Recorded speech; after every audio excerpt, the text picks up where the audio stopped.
Morning. We continue the conclusion summary of Hemshech Ayin Beis, volume 3. We are on page 1442.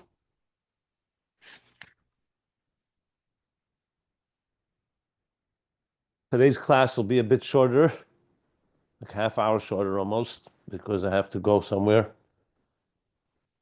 sadly, to a funeral of a dear friend and supporter. I don't know if any of you knew Joe Aroch, but we'll do this class in his honor, schus of Joe Aroch, who passed last night. And we should only hear good news. Okay. Amen.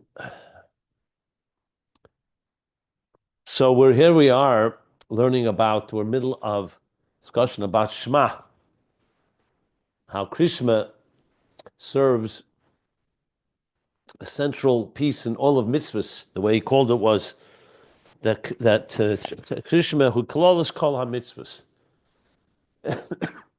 The first thing he explained was because the halah of Krishma, which is essentially the cornerstone of Liyachde Yisbarach, unifying God with existence, that's through that, B'chdei sheyeh hamshacha from mitzvahs, in order to have the hamshacha of mitzvahs, of Yichud, Kudshabricha v'Shchinta, and the hamshacha from Kudshabricha into Shchinta to the highest levels, the halah of Krishma leads to that.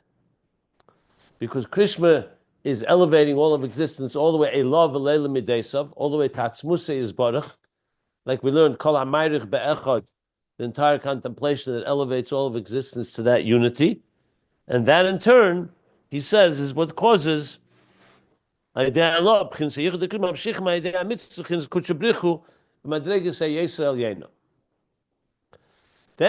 adds something more, and that is Krishma itself also has halah and hamshacha. So it's not just that Krishma is the elevator, so to speak, that elevates, and it's the hamshacha that comes through mitzvahs, and we discussed at length that through Torah the hamshacha is even a deeper one, though he doesn't mention that here. He was talking about their mitzvah and he's talking about mitzvahs and Krishma. So he says Shema also has Allah of hamshacha, both a yichud mamata l'mayla, which is mamayrik be'echad that we just discussed. That when a person contemplates and extends that contemplation in echad, that's mamata l'mayla. And Yichel Mamayla Mati says when what Razal say, which earlier he included together in the same phrase, but now he's separating and saying Mamayla Mati is Kadam Lichte Lamayla Lamata, that when you crown God, in other words, you're drawing down God as king into all of existence, that is the Yichud Mamayla Lamata. And what does that mean? So just as he elaborated earlier on the contemplation, how we begin with existence and we go into dibur and dibur into machshava into the higher levels as we discussed. In other words, we retrace the steps from creation and all its diversity back to its unified source. So now he's also, relatively speaking, elaborating on the mamayla lamata yichud. That's what it sounds like he's doing. Again, it's not 100% to me clear because it doesn't state it, but it sounds like that's what he's saying. And therefore he began by saying, that here the contemplation is, you're starting with elikus, that everything is really godliness. I know it sounds similar to the idea of Mamat Lamayla. We also said everything is Dvar Hashem. But remember, we began with everything. We began with existence, and from existence we said, we see a tree, you see light, you see an animal, and from that you come to realize it's created by Dvar Hashem, and you retrace the steps all the way to the source. Here, apparently, he's saying that the truth is everything is elikus, and there's nothing outside of him. And he began by bringing the Maimer from the Drush, Mika Moicha, Tofresh Chavtes, the Rebbe Maharash's Maimer, where he says, Mitzias Hagashvi be'emes hu hakoyach haliki ha'mahava iseh. That the Mitzias Hagash, what is his true nature? the divine energy that creates it and sustains it. And then he goes on to say that's more than just creating it, it's the koyach hamarkiv that keeps it together. Like, for example, he doesn't say that right here, but in the Maimer and other places, he talks about the planetary movements.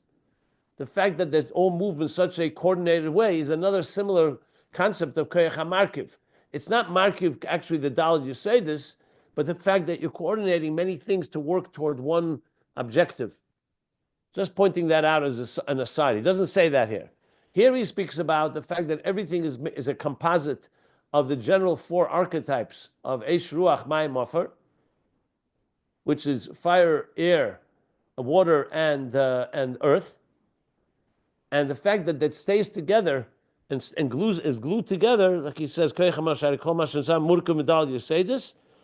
you that the koyach hamarkiv is the koyach, which is the koyach haliki, that there's another force that's holding them together. Why would water and fire, air, water, and earth stay together? They're four different elements.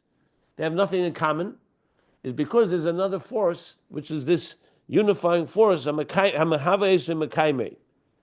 the Maimer Eliki of Asara Maimoris, and that's how it all began, as the Ramban says. That's how creation began. And then it broke down into the details of the diversity that the multitudes of what we experience in life. And that's where we stopped.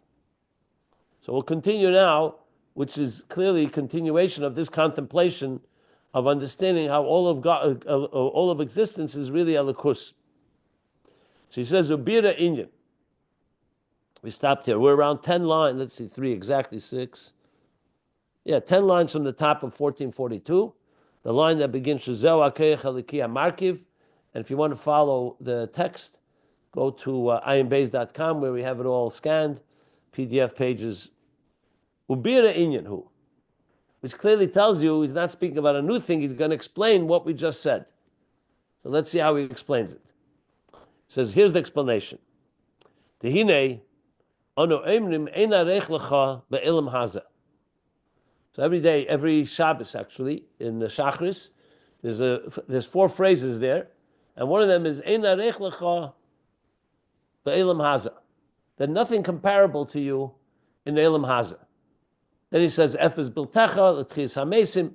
So what does it mean, Ain Aroch Lecho Bolam Hazeh? V'hainu, which means, the Be'elam Hazeh onu yedim she'ein Aroch Lecho. That is dafka in this world, Olam Hazeh, that we know the infinite distance of godliness, of God from us. Why is that the case? So he's going to explain. Yesh. When you see the Mitzias Yesh, because that's what distinguishes Olam Hazeh, that there's a Yesh, which means a Yesh. It's not the level in this world. We're not talking about Ein Sof. Ein Sof reveals its source. Because the whole idea of light is to tell you that there's a source of that light. You see sunlight, you know there's a sun. In the higher worlds, the Malachim, they sing God's praises, they're constantly aware of God. The concept of a Yesh, of something that senses its own ego, its own consciousness, dominates, is Dafka in Olam Hazeh. That's what makes Olam Hazeh. So he says this fact that there's a Mitzias Yesh, behechrich she'esavusehu ma'ayin. You have to say that it's created from something that's an ayin. Ki yev shaliyas yesh miyesh ki ima ayin dafka. Because ultimately, everything has to have a beginning. So you can't have yesh miyesh endlessly. It has to be that there's coming from a state that's a non-existent state from which this existence came from. In other words, everything has a beginning. So he says, so you have to say that the yesh, if you saw a level of ayin, so ayin comes from another level of ayin. That's not the same type of contemplation. Here, the yesh tells you that there has to be an ayin.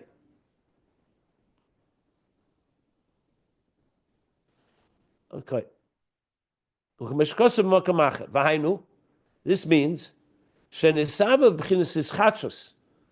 which means that it was created as a new entity. Like when you say, for example, you take a cup of water from a pitcher and that pitcher came from a fountain, and that fountain came from a river, and it came all the way from the well springs, there it's yesh miyesh. One entity was simply transferred over to another entity. You don't call that ischachus. You call that either ilah v'ol, cause and effect, or yesh miyesh. Like he explains in Shar Yuchad V'Amunah as well. Whereas when you say yesh ma'ayin, the main point here is not to say something from nothing, because there is no such thing as nothing. It means it's a different type of reality that requires a chidush, a leap. The kodim shenisar v'lo hayim mitziyusei klal, before it was created, it didn't exist at all. That v'nischadish mitziyusei dover meloi dover, and its existence was so-called innovated from a non-state of existence to a state of existence. So you say Bereshis bara lekim es hashamayim v'sa'aretz. Tell you clearly, Bereshis bara. Bara is, like the Ramban explains, is a chidush. That's what bara means, a new creation. That before that, there was no shamayim v'aretz, there was no heaven and earth. V'zeu ein arech. And this means something ein arech. When the water comes from a source, you can't call that ein arech. That's not a quantum leap. That's not an infinite jump. That's from one state came to another state, just like a teacher teaching seichel. So he may diminish it, he may explain it, he may elaborate on it, but it's taking an idea and embellishing it, or developing it, or elaborating on it, explaining it. But here, it indicates on an ein arech between the yesh and the ayin. That's the chidush. V'zeu ein arech hisavus shebederech ein arech. V'zeu ein arech hisavus shebederech ein arech. So that's why it says Ain Aroch Lecho Bolam Hazeh. If you want to understand like an infinite leap, or something that's a distance, so Olam Hazeh is the perfect example of yesh. That yesh originates from a state that's a completely different reality. From the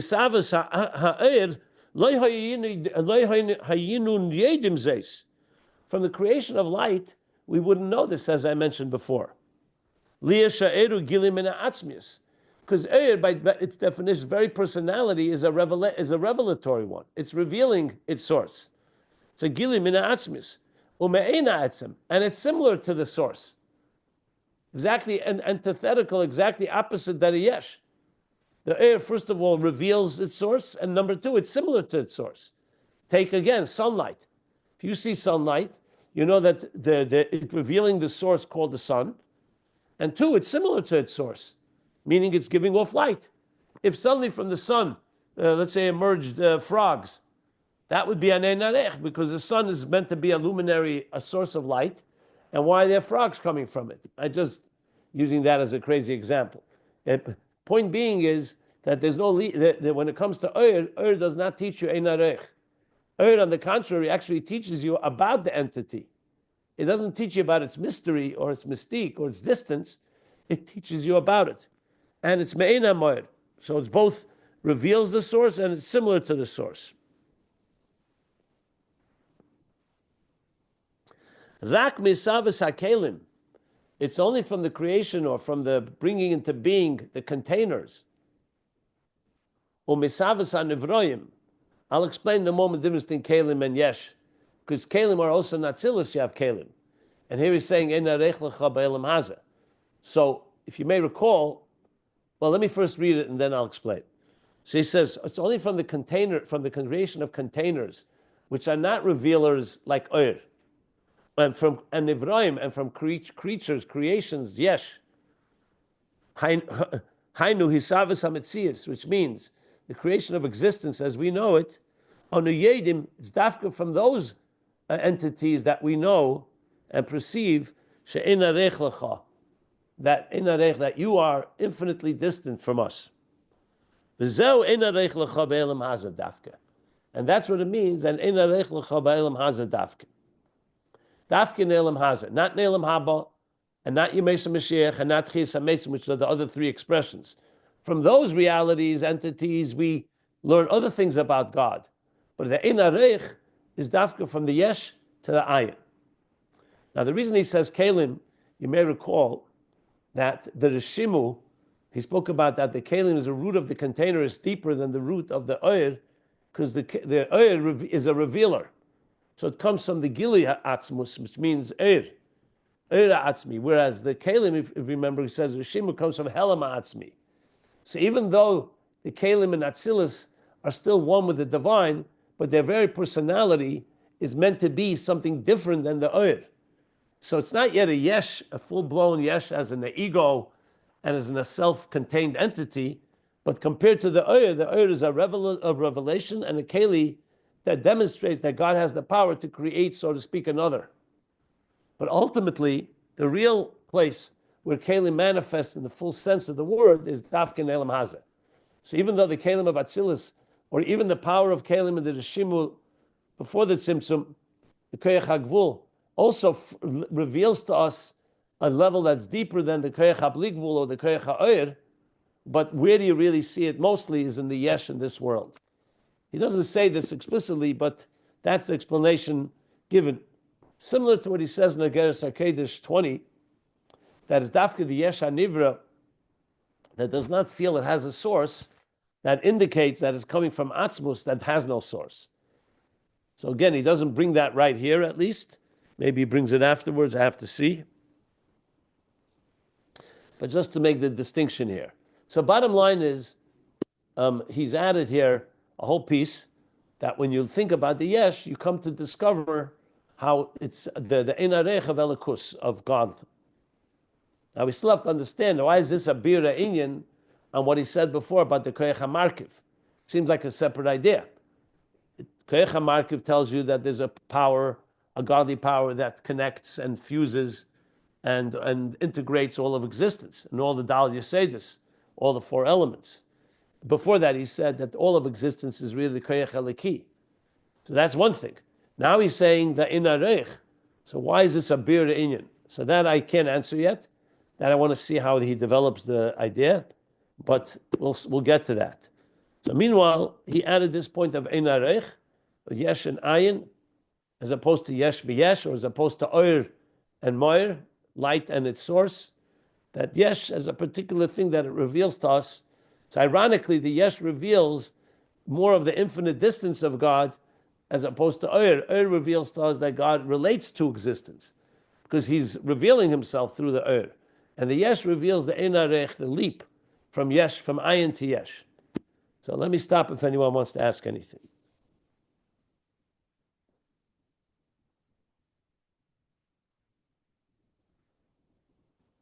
Okay, I think the next piece is gonna connect it to what we learned earlier. So now that we know this Ain Aroch says Uma'acher she'isavasi b'derech Ain Aroch. And now so you said that in Kalim you see a higher level. It's more than you see in oil. Yeah, because it is a megala and koyach is and a keli is a makabel. So it's like the oyer reveals its source. A keli does not quite reveal its source. It reveals more the ability to contain the light. Yeah.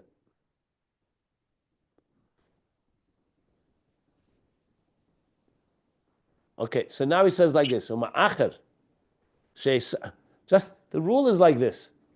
Anything that's similar to the source it's revealing is only going to reveal that connection. If you want to understand, like I mentioned many times, you look at the world and you see a beautiful design. So that reveals to you that God is an unbelievable artist. But it won't reveal to you about anything about God that's beyond being an artist. That you need something that God creates that's not similar to a reflection of his attributes. So the art of the world reveals the artist of God. But the distance, that which God is beyond being an artist, is revealed to things that are not similar to what the source is like. That tells you the source has a lot more to it than just the art, so to speak, in this example. So he says now like this. So and now considering, being the fact that this Isavus is this quantum leap, this leap, this jump, the Ain Aroch, the B'chinas Ischachos, creating something new that was not there before. Hari behechnech. So if that's the case, you have to say, Sha'keach ha'machadish yir bei tamid. So now this logic is leading us to the next logical argument. Being that they're so different, so you have to say that the source has to be there consistently to keep that chidush going.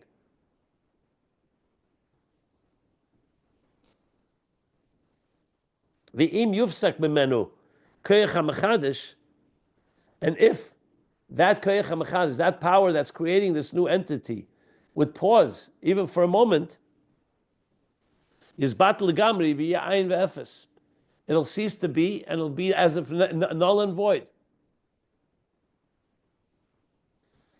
Yeah, shezeu hefresh ben ayin v'yesh ve'ilav olol. That's the difference between an ayin and a yesh. A non-existent state and an existent state, and ilav ol, cause and effect. Cause and effect, like I said, if you pour water into a cup, you don't need to keep pouring it. Once you pour it there, it's in the cup. And the same thing with anything that is commensurate to each other. But if you throw a stone, for example, that's an example Chidush brings. A stone doesn't have any capacity. A stone doesn't fly. So the only way the stone keeps flying is if the energy that you invested is there. As soon as that energy dissipates, the stone will fall, because you haven't transformed it, because it's a chidush. You're doing something of chidush. The same thing explains the shar yichud v'amuna. Being that the yesh has no substance of its own, its whole being is coming from the koyach hamachadish of the ayin, so that ayin has to be constantly there to keep it going. And that's the connection to what we learned before. That means that the Ain Aroch is teaching us not just that God is beyond, but that beyond has to constantly be infusing energy into existence. Explained elsewhere at length. This is the number of places that Rebbe Rashab Lamorim, Shayichud Vamuna, in Cain. And if so, if that's the case, Be'ez Mitziyusei. So this means that even when it's existent, and that energy is invested in it, that keeps it going, you have to say, Ma'al mitziyusei, what is its existence?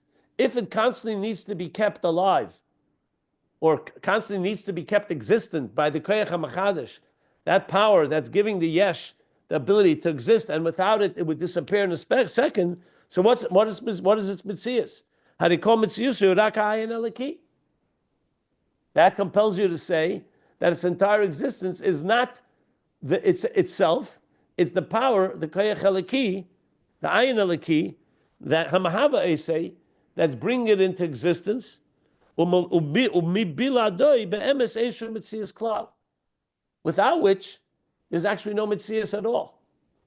Similar to what I said, if the power that when you throw a stone, which ceases to be, the stone no longer flies. There, we're not creating the stone. But imagine the same idea. Creating the stone requires a chidush, just like a flying stone.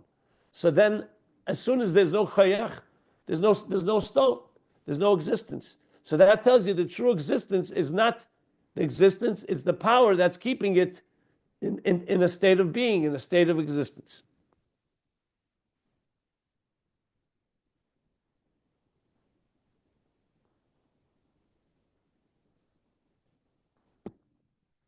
Okay. Let me see here what the story is time-wise. Oh, boy.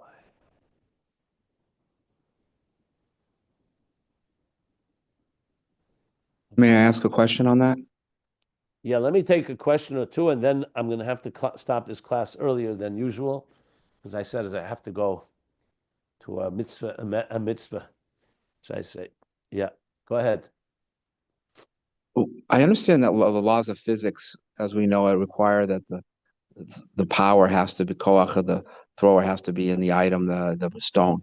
But logically speaking, why couldn't we say that you throw a rock, if it attains a certain velocity, it could go into autopilot? That it itself wouldn't need the koach of the poil in it. That it itself would be transformed into a self-flying stone, self-igniting, just like a fire can go up ma'aleh, balosacha. Well, there comes a point where but that's not the case. The stone's not created that way. Right. I mean, laws of physics, but we said behechrach, meaning that logically speaking, it can't be. But I can logically see that it could be like that. It's just that the laws of physics aren't like that. But it's not a.